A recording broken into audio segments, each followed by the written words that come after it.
Hi there, welcome back to Westeros.org on YouTube for episode 4, King of the Narrow Sea. This episode opens with us seeing Rhaenyra at Storm's End, presiding over a parade of suitors. The affair ends in bloody violence as a young Blackwood boy stabs the Bracken lordling who'd been taunting him, and Rhaenyra quickly takes this as an excuse to cut the tour short. Ouch. She ends up sailing back to King's Landing, and on her way she encounters another returning family member, Daemon on Caraxes, who decides to buzz the tower, to use some Top Gun parlance. Yeah, that's quite a thing to do with a dragon. Anyway, Viserys receives his brother, who now wears a crown. Has been proclaimed King of the Narrow Sea once they more or less conquered the Stepstones. But Daemon bends the knee to the rightful king and offers him the crown, and the brothers reconcile. Later, during the reception, Daemon speaks to Rhaenyra, trying to encourage her not to be so afraid of living, and that marriage doesn't necessarily need to be so bad and the end of everything. Well, she doesn't seem entirely convinced, so that night Daemon sneaks her out of the Red Keep to visit the city. Yeah, that's right. They end up seeing a mummers play, and they enter a pleasure house where a lot of very inappropriate things are going on. And Daemon initially starts to seduce her, and she is willing, but suddenly he stops and leaves her alone. So she ends up returning to the Red Keep with a boy following her, and she instead seduces Sir Criston Cole. Yes, I guess she got into the mood anyway, and unfortunately the boy following her informs on this or rather he informs on the visit, her and Daemon's visit to the pleasure house to Otto Hightower, and Otto then marches off to tell Viserys, but he refuses to believe Otto, though he still decides to confront Daemon, and he actually lets his brother believe that he did sleep with Rhaenyra, and suggests that he might as well marry her. Viserys doesn't take too kindly to that suggestion and orders Daemon to return to his wife in the Vale. Yeah, but there's also then, after that, there's a confrontation between Alicent and Rhaenyra, where Rhaenyra ends up persuading Alicent that nothing happened with Daemon. Which is true. Which is true enough. And then finally, well, mostly true. And then finally, Rhaenyra and Viserys talk, and she agrees to marry Laena Velaryon so long as he dismisses Otto Hightower, the Hand of the King. Of course, it's clear that Viserys doesn't entirely believe her, because the episode ends on him having sent her some moon tea. It's not said to be moon tea, but it's quite clear that it's supposed to be moon tea that the Grand Maester brings her.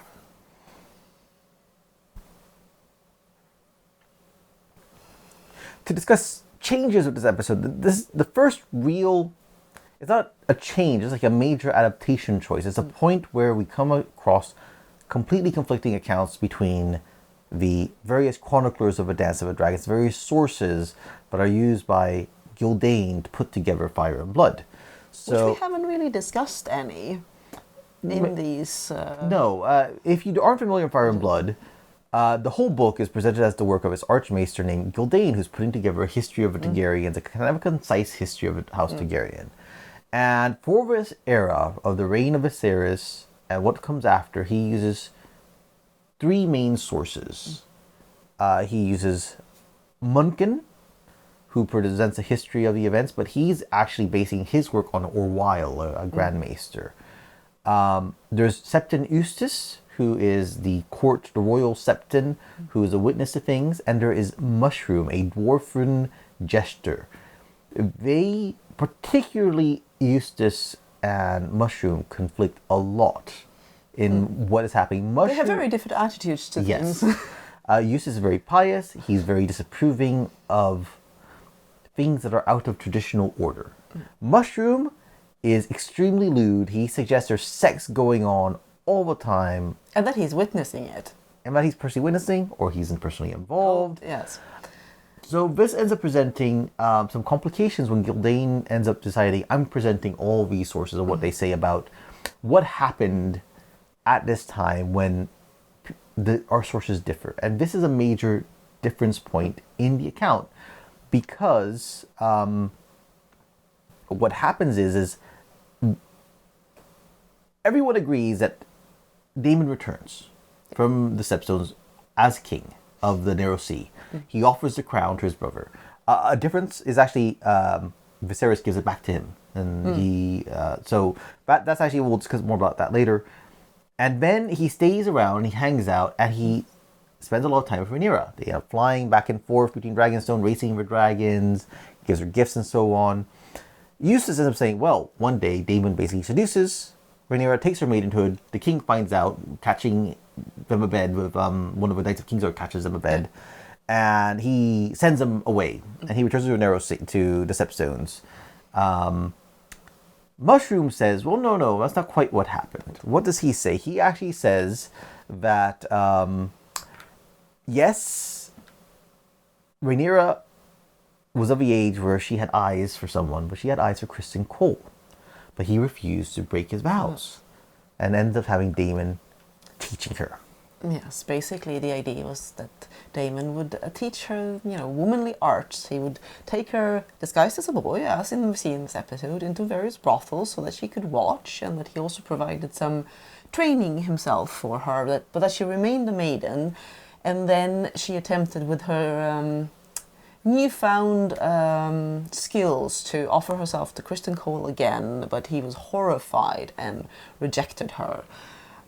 So this is, of course, supposed to play into also what happens afterwards, which we don't, as of yet, get into in this episode. But yes, Mushroom takes the more salacious view of things in that he makes it this whole sexual education of Rhaenyra, basically. Does actually Munkin have much difference to say, or so Munkin just he wasn't personally, so he himself cites the Grand Maester at the time, no, of course, basically saying there was a quarrel between, who basically reported very decorously, there was a quarrel between the two brothers and Daemon left. Yeah, it doesn't add really any more. No, but clearly, they all agree that something happened, that the brothers quarreled and Daemon left again. Yeah. Although, as we see in this episode, he's going back to the Vale, whereas with the time changes, in the book he actually goes back to the Stepstones and not quietly done. No. In the Stepstones. That's a big change, so actually, yes. They have still reconfigured the timing of events and so on. The departure that we see, for example, or dismissal of Otto Hightower has in fact already happened much earlier. Yes. And when Rhaenyra was just 12, so... Yeah, basically when Aegon was born, almost immediately Otto was really working, and Alicent was also working on the king about it. Right. And basically he got tired of it. He basically is saying, so the account is in, pushed too far in the matter. In 109 AC, Viserys strips Sir Otto of his chain of office and names, well, that, I guess, this is a spoiler, I guess. Yes, but he names another hand. He names another hand. But that's it. It's just, he's tired of it. He tells him, this hand will not hector me, he says, about the other one. So... I don't actually recall, but at the time of the salacious events, Rhaenyra is older than 12, but she's about 15, 16 or something. My memory is 14, 15. 14, 15. Here, of course, we see that they've made a point that they call her 14 in an earlier episode and have tacked on about 4 years. So I think there may be a little of them trying to make sure that she's 18, basically, for any, but the character should. I have to say, Millie Alcock doesn't really look 18 in the way she plays Rhaenyra in these episodes. Alicent, I think they did a good job of, with her new position as queen and mother, looks more mature. Rhaenyra still looks like 12, 13. She looks like as she did at the start, basically. That's true. Yes. It gives a very odd cast. I'm very curious to see how it plays out over time, how people react to everything about it. Because when you're introduced to her, and then 3 episodes later, you say, okay, she was 14, now she's 18. And the actress, of course, is 21 or something, so it's not like... but because they haven't changed her hairstyle very much, and haven't really done anything to... I thought that perhaps they could have done that with her meeting all the suitors, even if she's not super interested in them. Maybe they could have, dolled her up a little bit more or had Viserys insist on, or just tried to have her some change in, because it does make her look very young.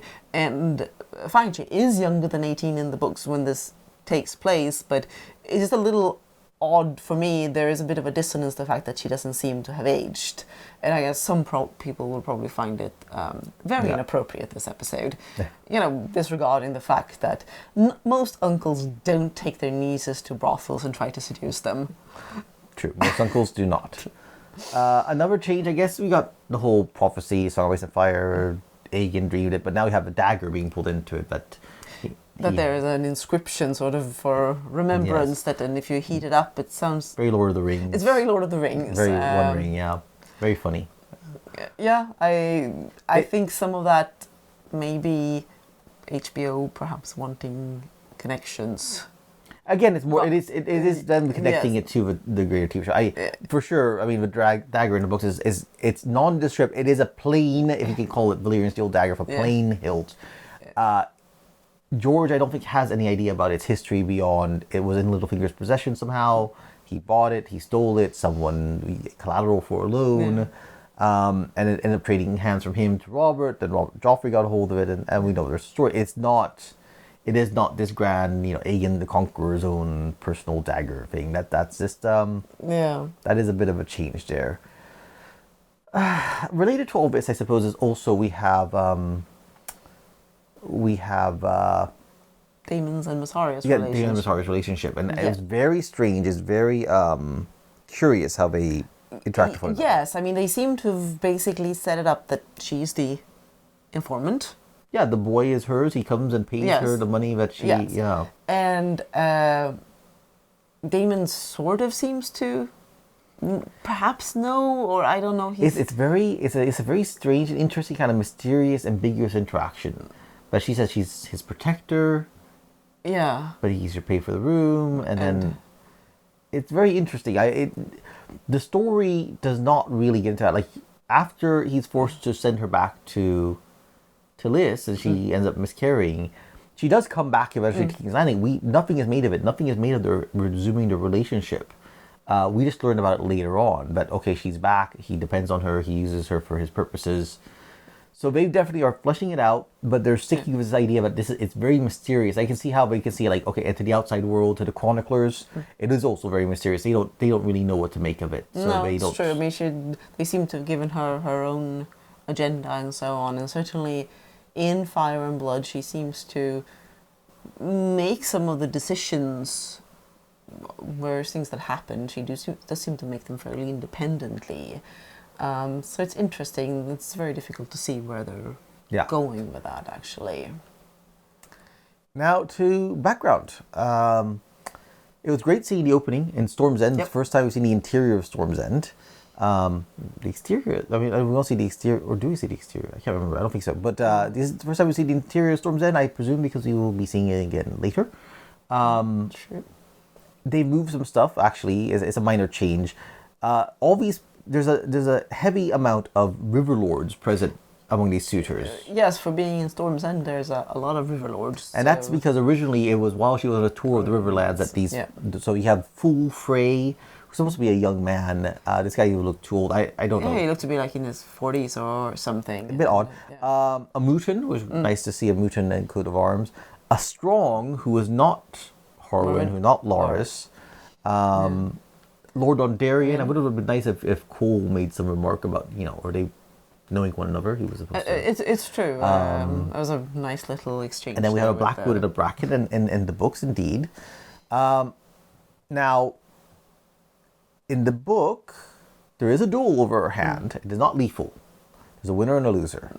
Now, lately people have been complaining about how the Blackwoods just seem favored by the gods or by the Ithuriel hand. That's because they're much better.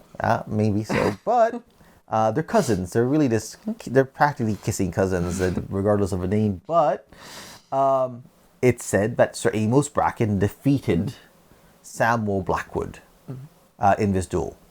They turn it around. Apparently, this is not Samwell. This is some kid named... I don't know what his name is. It's not Samwell, I guess. And he kills the Bracken. Yeah. So they... I also think that the idea was not that the duo was actually like while they were in line to see her. No, it's just that she was in the Riverlands on tour, and various. There were all these people who were vying for her hand. I mean, we know that both of the Lannister twins, for example, both Jason and Tylan were supposed to be interested in her. Absolutely, they will fight for her attention. It's actually a good point. They kind of left out Tylan here. Yeah. Whereas Jason, Obviously, clearly. yeah. But yeah, so they switched it around and gave the Blackwood the very decisive win. Yeah, I kind of wonder if this is supposed to be Bloody Ben. I don't think his name is Ben though, but or if the youth of a kid is a nod to Bloody Ben Blackwood. And I guess it's a spoiler for you. There's a character who shows up later who's called Bloody Ben Blackwood, who's a young fellow. Yeah. Are we doing it because they're not actually, they're going to think it's strange credulity, or they don't have enough space to have him? Or are they just either it's a nod to that he will appear, or it's a nod to that we couldn't fit him in, and it could be something like that. They're just taking some sort of idea from it, and there's another oddity other than the switching around. Yes, among the suitors. Of the suitors, there is this older fellow, and again, she seemed to have. There were a lot of older fellows, perhaps more than there actually were. There were a lot of young heirs and such putting themselves forward. But there's a fellow who appears to be a mud at Storm's End. Yeah.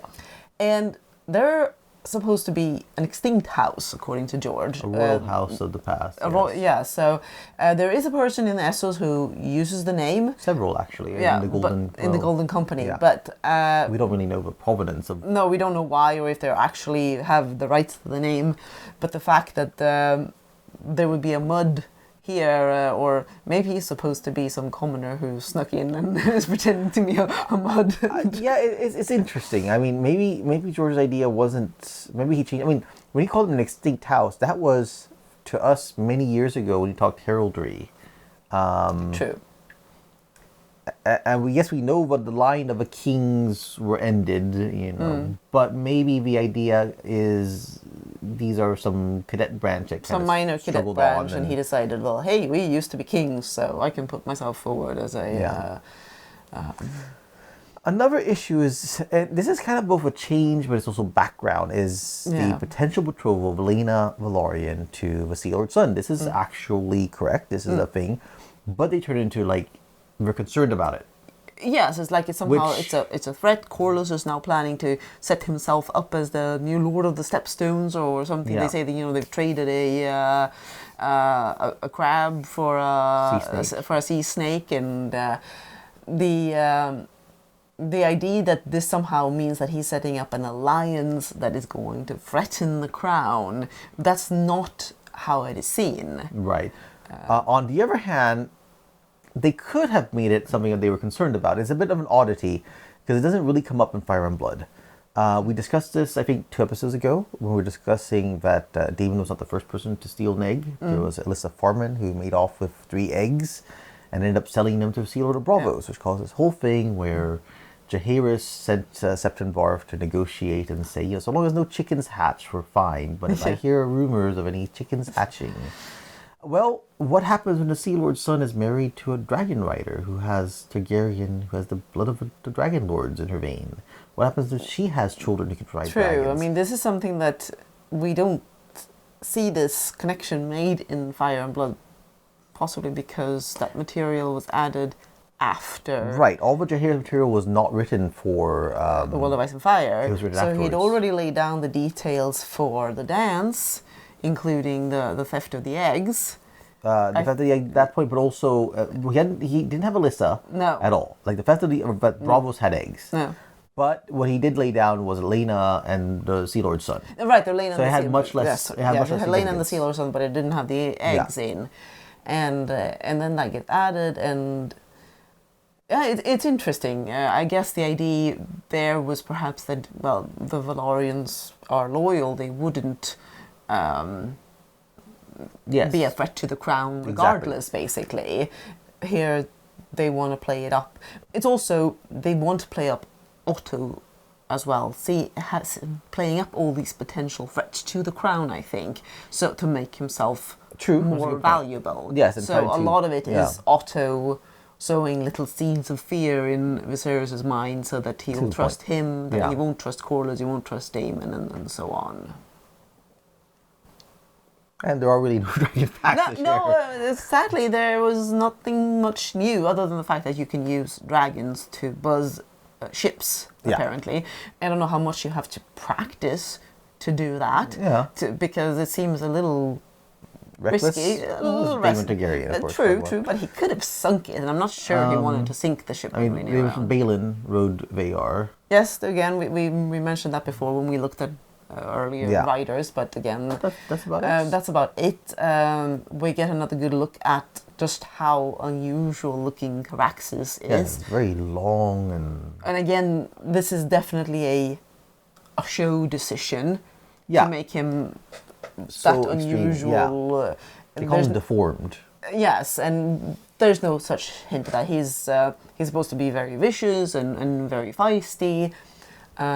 They also play around with, I've noticed, the sounds of the dragons. He seems to have a particularly high-pitched kind Yes, of whistling, yes. sound. Very cool. I really like it's very neat when you're hearing that as a signal that there's Yes, a dragon coming. and different vocalization between the and dragons and so on. So certainly adds a lot of personality, and not sure I'm super fond of those weird back leg wings. it was odd. It wasn't necessary, but hey, No, it's not like they could fly. no, magic. It's magic. It's magic, very much magic. So that's pretty much it, I think, for this episode. It was very interesting. Again, really interested in seeing how the reactions developed to sort of the events, especially Daemon and Rhaenyra. Yes, I have a feeling that there will be a lot of complaints as well from various directions about it, because that's what the internet is like. And I will say one aspect, just to go back on the brothel scene, because I recall noting when we first saw it, it's like there seems to be a lot of like noble women hanging out yes, for the sex show part of it. Not necessarily. They didn't seem necessarily to be yeah, in they're the. maybe pushing the whole decadence. We've said they're pushing the decadence Yeah. a lot with all the porn around the And in fact, the raid keep and when Otto initially informs him that she was in a pleasure house. I saw what. Okay, if you wanted to watch something, that's fine. It's just that she was Yes, possibly It's not really, I think, the way people. Yeah, would, they really sexed up the Targaryens in this era. Yeah, which it's HBO. It's HBO. It's not porn. It's HBO. Yeah. So until Other next than week. that, it was very well. It was very well shot, done. It was all very well done. I think it was a very good episode as in a lot of ways, especially the Alicent and Rhaenyra talk, and the way Alicent struggles with and then kind of takes Rhaenyra's side. I think that was Emily Carey does a really good job. I think the shot that they have kind of behind and to the side where you can see her kind of processing and trying to then I guess it's okay and whereas she is still clearly much more, she's supposed to be more conservative, because Yes. she's saying, you shouldn't have put yourself in Yes. that sort of position at all. Yeah. Whereas, you said, Viserys seemed to shrug it off no, a I mean little that's bit. Alicent in Fire and Blood doesn't really have any role in any of this stuff. So giving her a role, but and the other thing is, of course, in Fire and Blood, her role is, if she did have a role, it'd be negative. She'd be supporting her father in trying to say, hey, Rhaenyra did something.